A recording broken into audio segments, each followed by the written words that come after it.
Hello Aries, how's it going? So we're looking at June 2017, and if you listen to May, well then you know that you're going to start off this month on a flying note.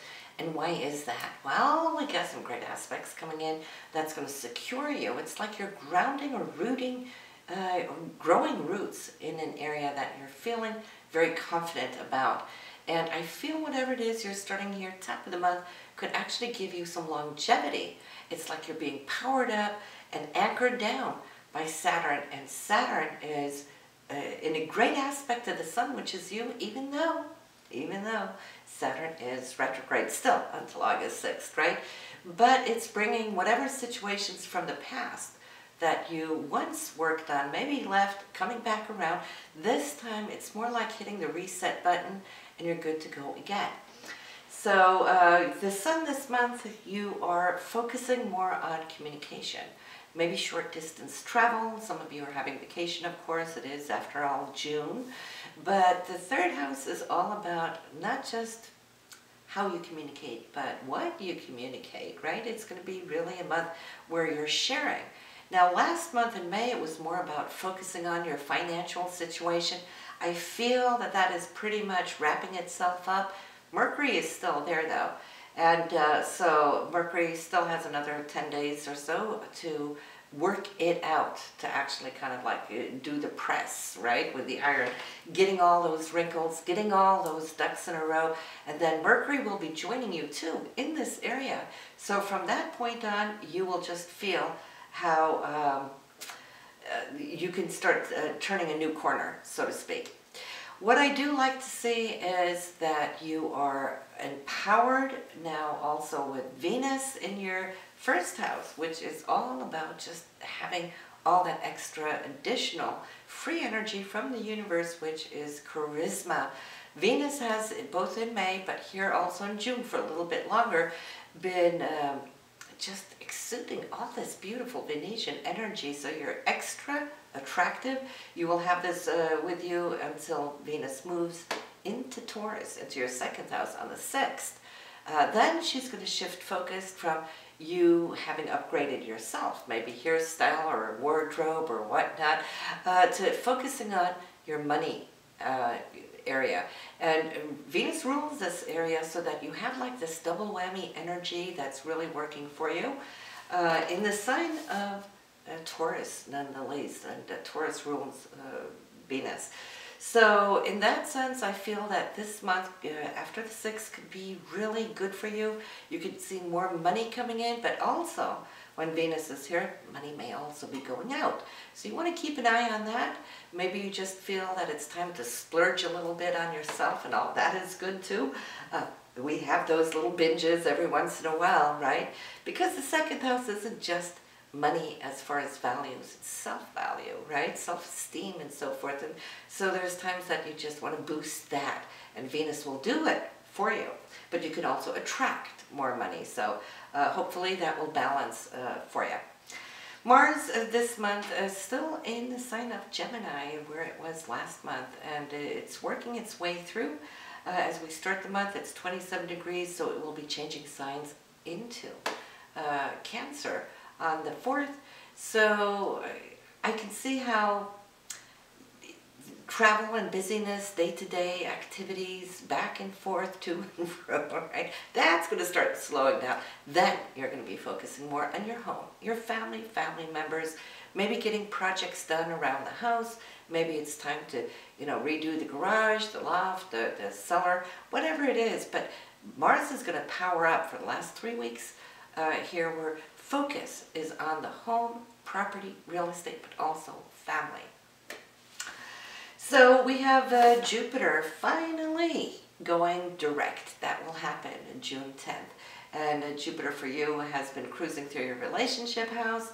So it's given you all this extended time to kind of work through your relationship, to improve it. Hopefully, then you have mastered what it's all about. But now when Jupiter moves forward, for the last few weeks there of June, you will feel that optimism, enthusiasm, all those good things, generosity between you and your partner will come to the surface. And even for those of you who may not be in a relationship, this can also behoove you, where you're going to feel that you're moving forward again.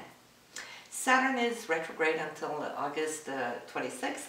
So it being in your ninth house, we talk a little bit about that each month, but I don't want to sound like a broken record. But Saturn is looking out for anything that has to do with education. You know, preparing yourself for what Saturn's going to do when it moves into your career house. That's not anytime soon, but whatever you can now dive into, research, or get some degrees on, when Saturn hits that 10th house, let me tell you, it's the one in a 28, 29 year cycle that you can have that big bump when it comes to your career. So it's all preparatory steps for you at this time. Now, Neptune is going to go retrograde this month on June 16th and will be for a long haul until that of November 23rd. And Neptune's all about our vision. It's our spirituality, the things that we believe in, that gives us faith and so forth. And it's really powerful with you, Aries, because you have it in the 12th house, which it rules. It's the ruler of Pisces. And this is our subconsciousness or our higher consciousness.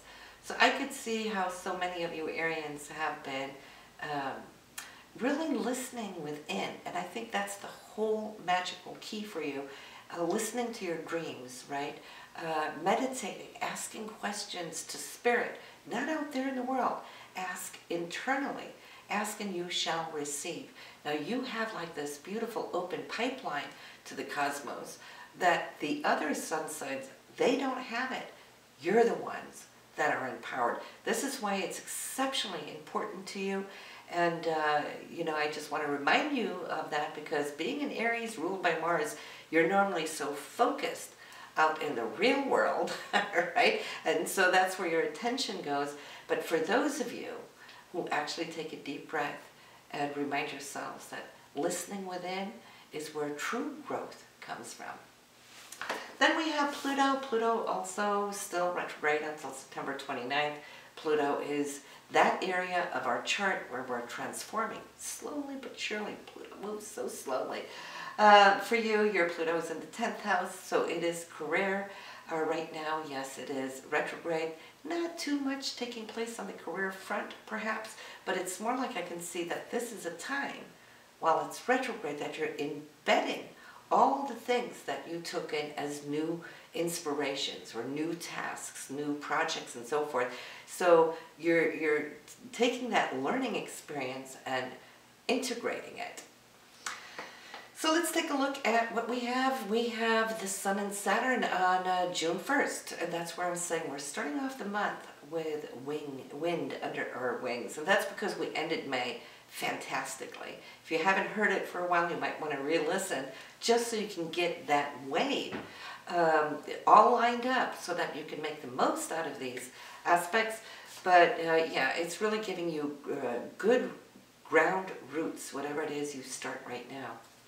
On the 3rd, we have Venus and Uranus. They are conjunct, and I love that. Why? Because there's excitement. It's the wow factor coming in. We don't know what it's going to give before it's there. For you, you get your Uranus in the 1st house, and so that is where Venus is as well. And so I'm thinking that the combination of these two things, it might be you bringing a wow factor out to somebody else. Maybe you went and totally redid yourself, or maybe you got a new tattoo, whatever. It's a little bit of a shock and wow, but also a very accelerating type energy. For those of you single, you might meet somebody today which has that lightning bolt energy to it, so that could be exciting. But on the 4th, we have the Sun squaring off on Neptune. Now this is giving us a feeling of like floating in free space, like in the middle of the matrix. And Neptune, when it's not fully aligned in a good way, it gives us this sense of being lost, but it's passing quickly. Why? Because the Sun will move away only the day after, a degree, and for every day another degree away from Neptune. So it's okay to feel a little lost. Sometimes it doesn't have to be a bad thing. Maybe it just keeps your mind wandering, that it's hard to focus and keep your attention because Neptune loves to dream, so you may be daydreaming a lot. On the 4th also, like I mentioned, Mars is moving into the sign of Cancer. It is out of this very busy area of your chart into the home and family and home projects, home-related projects. For those of you Aries that are thinking about moving, buying or selling or whatnot, could be a very good month to do so, having this placement. And then on the 6th, Venus will move out of that first house, that very charismatic house, now focusing on your money, your income, bringing in more money perhaps, but also watch your spending. And then on the 9th, we have a romantic date. This is the day you want to circle on your calendar for you and your significant other. Venus and Mars are coming together, and I'm sensing that this, more than running out to town, having a good dinner, or going to a bar, listening to music, this could be a candlelight at home type scenario, because Mars is in your 4th house. Venus is now wanting to have that private, intimate setting. On the 13th, I feel any communications, agreements, negotiations, they will present themselves, and you should do good. Mercury is in a beautiful alignment to Jupiter. Jupiter here is looking out for you, and I feel a lot of these agreements can come with a partnership, whether that is with an agent, a broker, could be your significant other, but somebody that you work tightly with. I feel that should go well. Just make sure that you're reading the dotted line before you sign, and it's only because Mercury, even though Mercury is direct, but it's squaring off on Neptune, so you have a couple of days there where things might be a little bit unclear. So if you're wondering about something, don't stay quiet, then question. Question so you get it right. And then I think Jupiter will be looking out for you, but just to be on the safe side, right? On the 18th, we got Mercury opposing Saturn. So if there has been a miscommunication on the 14th, it will surface on the 18th. So that gives you maybe a little chance to see what can be done, whether you can change it up and so forth, but you will catch whatever mistake was done on the 14th by then, if not before. On the 20th, again, we have something romantic. We got now Venus and Neptune. Now, we had Venus and Mars, that's physical, romance and whatnot. Now, this is more like of a spiritual union and bond, more that soulmate, twin flame type energy. This is the 20th, and Venus will be in your 2nd house, Neptune in your 12th house. So I'm feeling it has a dream quality to it. For those of you who are artists, this is a great time for you to make new lyrics or set up a new tune. If you are a painter, sculptor, dancer, I mean, inspiration is what is here. It's like all this energy coming from above. So make sure to make and use the most out of it while it's there. It's only like a day or two, so take notes if you're getting a lot of downloads of inspiration, because you can always use it later, right? On the 21st, we have 2 planets shifting signs. It's Sun and Mercury both are moving into the sign of Cancer, into your 4th house, which has to do with home, family, real estate, your inner foundation. So up to that point, you might find yourself being very busy, running around, doing things, catching errands and so forth. But now you're going to be focused on home. That is when your projects truly will start up. And I think for a lot of you, it already started there early in the month with Mars being present. But now that both the Sun and Mercury is there too, and all 3 of them are working as a team, you will get a lot of accomplished here between now and the end of the month. On the 24th, again, there is purchase. All right, now we're talking about a big item. Not a little item, big item, because it's Venus and Pluto coming in. So that could be a whole new sofa group. It could be a new bedroom set. It could be a huge 60-inch TV. Anything of that nature. I feel that Venus and Pluto wants to celebrate what you've done in the home thus far. For those of you who are selling your real estate, you should be able to close a good deal for a good amount. If you're buying real estate, then you should be able to really get a big spacious area for less money, where you're getting higher value for less money. So it's a great deal. And if you're shopping or anything, the 24th is where you can find that good bargain. 25th, we have choices to be made. Mars and Jupiter, they're square. You might just feel a little frazzled because you're like all over the place. Mars is busy on something here in the home. Jupiter wants to go and do something else. Your Jupiter, that could be your partner, might say, let's take a break and go do something. And you're like, yeah, but I just want to finish this. Or it could be vice versa too. It can work either way. So, but it's all in good terms. I feel that there could be a little laughter coming out of it. On the 25th, we have, no, I'm sorry, the 28th here, Mercury and Neptune. Remember the inspiration I said coming into you? Well, here's a follow-up. Mercury is tapping into that source. So even more can stream through you. You're like this very open channel. You could be very visual in the downloads that you're receiving. And I just feel it's something that you're totally going to appreciate. It's extremely spiritual. Neptune, when it touches in this way, and alongside with Mercury in this golden trine, it's like channeling, all right? You're going to be channeling something. Hopefully it's glorious and it's beautiful, Aries.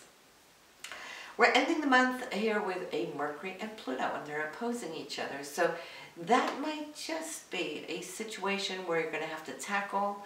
Maybe we're not seeing eye to eye fully with whoever's speaking with us, or vice versa. And so we just don't want to get into any power plays. So this is one of the days that we just want to kind of like lay low, right? And fly under the radar, bring it up maybe the following day or two. And it's easier to really get on the same page and agree to disagree. But on this day, when the energies are like that, it's like nobody's agreeing to anything. We don't like when energy turns defensive, because that air is shut down and we get nowhere, and there's just more frustration coming to the party. So we don't like that, right? So listen, Aries, this is what I have for you in June. So I am looking forward to see you next month. Stay tuned.